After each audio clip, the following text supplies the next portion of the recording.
Hello, friends. The river quiets as I drift past an ashram nestled in the trees.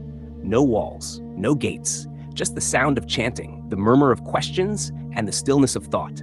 This was a classroom, but not the kind you and I know. This was a Gurukula, a school where knowledge wasn't written but lived, where students arrived not with notebooks but with empty hands and open hearts. Let's go back. In the world of Vedic India, learning wasn't a profession, it was a sacred calling.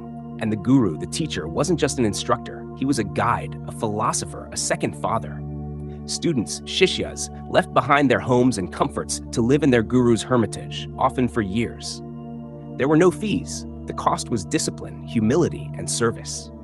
A typical day: wake with the sun, bathe, gather firewood, milk the cow, sweep the floor, and then study. Not just theory, but living practice. Knowledge was passed through oral tradition. The Vedas, vast, intricate texts, were memorized syllable by syllable. Not a word altered, not a sound misplaced. Precision mattered because every syllable was seen as sacred. But it wasn't all rituals and recitation. The Gurukulas taught a wide curriculum. Philosophy, astronomy, grammar, logic, medicine, mathematics, and ethics all found a place under the open sky.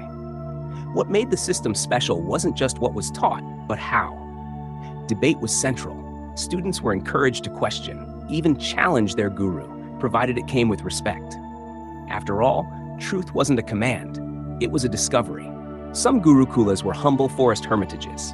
Others, like the ones in Takshashila and later Nalanda, became great seats of learning with hundreds of students. But the essence remained the same, learning as a way of life. What's even more remarkable is how education cut across boundaries.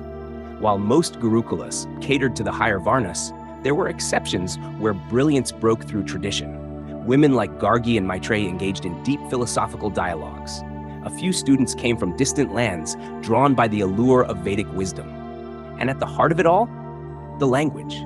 Sanskrit, the thread that wove all this together.